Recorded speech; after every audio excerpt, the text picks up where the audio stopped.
Bonjour à toutes et à tous, comment commencer à investir rapidement avec peu d'argent? Et oui, c'est difficile de se dire que l'investissement est disponible pour tout le monde, mais ça l'est, on se rend pas compte. Tout le monde peut commencer à investir. Toi là, tu te dis, ouais, j'ai pas le capital, j'ai, je sais pas, 100, 200, 300 euros. C'est vrai que si tu as 0 euros, ça va être difficile, mais même, tu peux commencer à investir.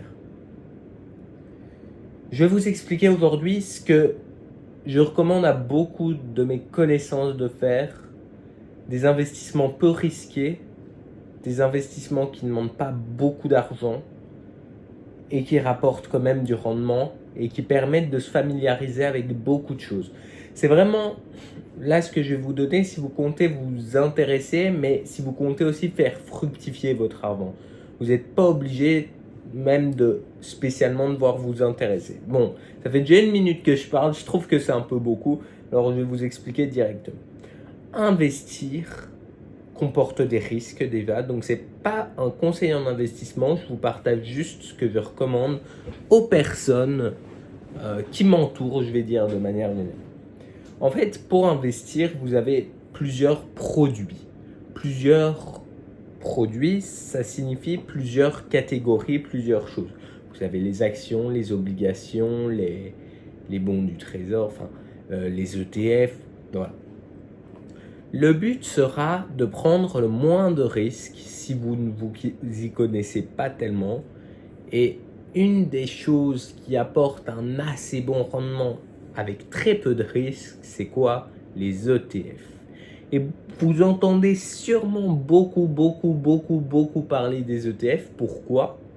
Parce qu'en fait, c'est un panier, comme vous diriez, vous allez chez Carrefour. Et je dis Carrefour parce que c'est en Belgique et en France. Vous allez chez Carrefour pour remplir votre panier. Eh ben, la variation des prix de ce qu'il y a dans votre panier, c'est tout le panier. Et c'est pas uniquement que les carottes. Donc votre panier, quand vous allez l'acheter en septembre 2021, quand vous voudrez le revendre en octobre 2024, eh ben, la courbe des prix aura suivi celle des carottes, des haricots, des petits pois, du pain, des oignons, de tout. Et ça, ça je ne l'ai jamais entendu expliquer comme ça.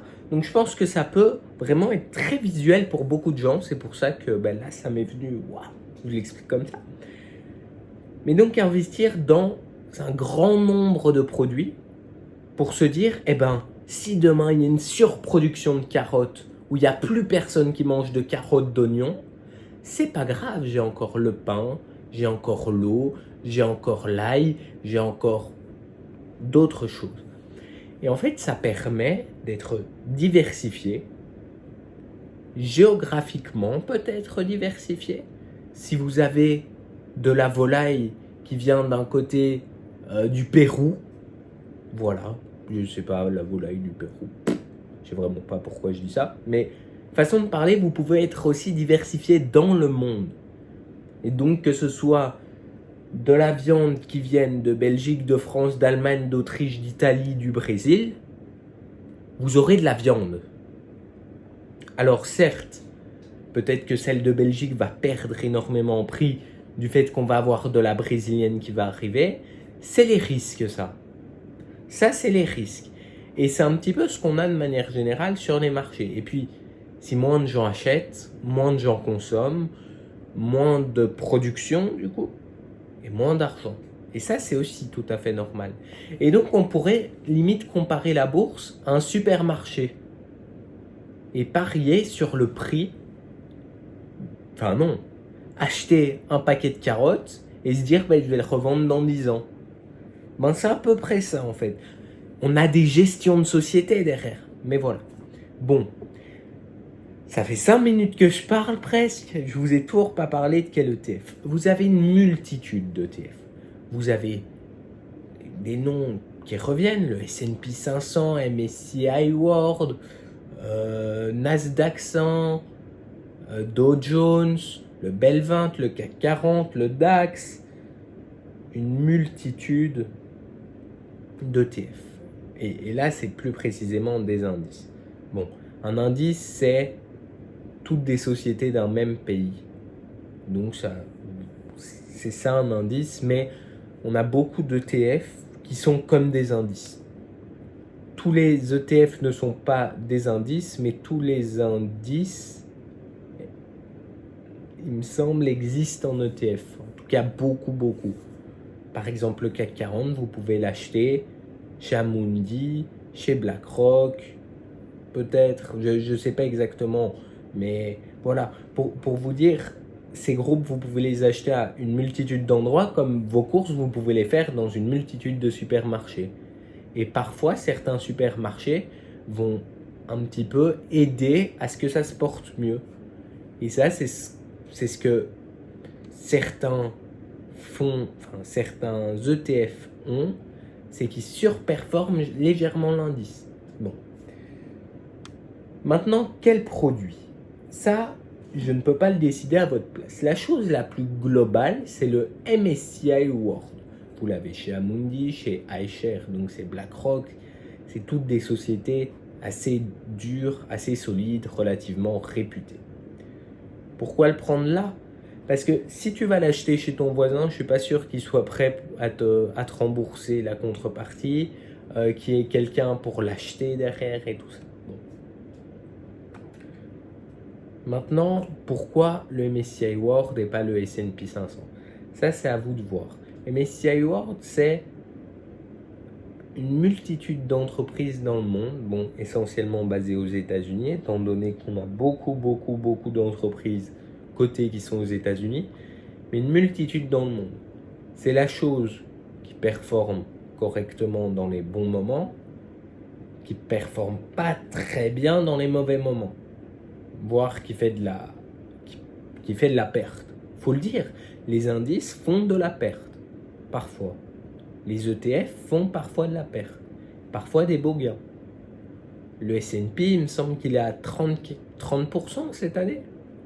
1000 € placés au 1er janvier 2024, vous aurez donné 1300 € en décembre 2024. Vous imaginez? Et on a eu de l'inflation, je peux vous dire qu'on en a pris des pêches. Mais voilà, le S&P aurait permis de tenir à flot. La question, c'était vraiment comment investir, du coup, son argent quand on s'y connaît pas trop et tout ça. Moi, ce que je conseille, comme je vous l'ai dit, c'est donc les indices, les ETF, type MSCI World ou S&P 500. Ce sont des valeurs sûres. Parfois, oui, vous allez perdre de l'argent. C'est vrai.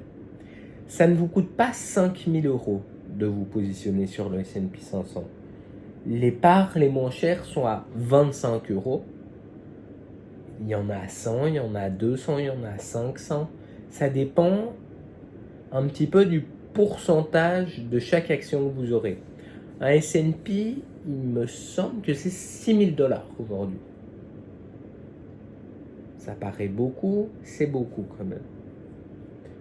Mais d'un autre côté, dans un S&P, on va avoir S&P 500, les 500 plus grosses sociétés. En fait, c'est pas tout à fait 500. Et ça, c'est le débat d'une autre vidéo.